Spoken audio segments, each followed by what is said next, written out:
Inna lillahi wa inna ilaihi rajiun. Inna lillahi wa inna ilaihi rajiun. Al jamala gine mi tori ko mi jeji on ndare ngal futo wallo ndare on neddo do andon si neddo goddo hebi mbuli o beway ndare hande leydi lagine ni ko fewndi don asenindirta ben imamube asenindirta ben ardibe asenindirta ben ardabe hande mo kala no wude ko fala no wude bakkatuji hande ko Allah ida yarlake leydi meden fi mayri mapini jamao hare no jamala gine preparo de hewti ko Allah yobam preparo de mo o yero piji kawa se gido meda hide sifa modum ene milandi to moja ngal futu wangal morikonde jippi do naati de mulu kande suudu Allah mi watti de pade makko be gardibe makko no watti de pade makko ene hakkunde modon e Allah do ngaldinaali on ka suudu Allah no yamira haysa naata ka suudu Allah jullo tigir haysa ko kefero so naata julugol par chance ka suudu Allah si mo hippi kepiro ma mo watti jaw ma mo watti montro ma mo watti goddum o itte o jogito ma wada ka jifa makko ha o yalta ma wada ka sak makko ha o yalta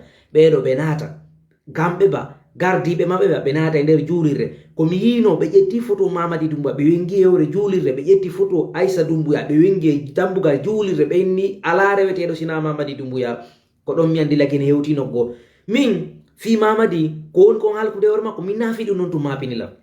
non mi andi fi makko kanko mapinala ko no mapinila ko tawta jama o lanni yolade undo ko derol kadi jangudo go wombe kadi noddande dina nyande be nyande go mi yoni yide hay ben tigri no biblia hibe andi bakkatu giri ene onon be jangube ka dindo dina kan ko dum do yamiri ko yon fanku tallalake ardibe ben e hore jama ardabe ben on wattanta hila lagine yewti nokko ko tawtan hurbeni yo Allah dandu en bone di dakkale do ene men dasita do mijitade Morikonde ko yalti ka biro mako yalti ko suru mako ko iro do jawdi ka oto ene ko bambado ka ko sekkado fiota pade mako den tun ene hari ono e banno natu gole dai pade mako ka julirre bay o jippike ka oto gila ko jippidon ka oto ko seppido ha onati ka der julirre ene ko goddo bambi mo don ka ko sekkado ka ko wakkado ka ko rondado ha onada ka der julirre so tippiri pade mako den der ton bewre buray dum do dakkali yagal buray dum do ibe jodi ande ko no buri yurmude jama o yibe suti dum do be ala halde Morikonde go imandi lan imo sive kadi o direct mo minion hala ne modo Morikonde tite trompe Mamadi Sera ata se kom fi modon ko gayno dum bay mi wola ni fi modon ko gayno sikko ko samkal o yire gite modo onon no sikko de ndi leydi ko non jendi leydi i bakkato yi den yettugol pade mo hayo on hersata sina don wada tan ko no wadi on nangata no limbe leydi ni cadre ben fo nango gine jon kadi ko hawrondire mu do batte ko mawi ya dum do ino yurmi afi itikero jangube lendi wobbe no ware do wobbe no rada yalde gila dubi be do hande dare no be on nati undo ko teddungal ni ko teddingol alla ni modi yawre monde fe itikero le yawre nde fe itikero min ko mi hino dum do mi ngaldi taw ino yurmi dakkali ko wadata sifagi pijiro e der julirre ene onon be jangube onon be doctorabe on to wonno yetela monon ko non nafoto monon onon be doctorabe ko non nafoto ene ko Allahumma salli ala sayyidina Muhammad onon waato onon andudon ko yewtugol fi dewle tun waato yewtude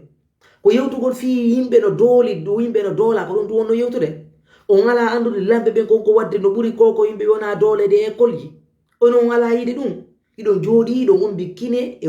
no lagine no yurmi lagine hewti no ko migi Allah no yoba yon fop modon goto kala ko goddo golle ko dum hetata on hettira e jungo modon nanago ma nyamgo on hettay me to utar fi Mamadi kanyum kan medande fi Mamadi cancer makko kanko medande contre état makko fewdi ngede andi kanko kontro fokete fi makko kanko ko gayno dum mi ala ni on fi makko ko gayno bayno medandi fi makko ga on yiyanki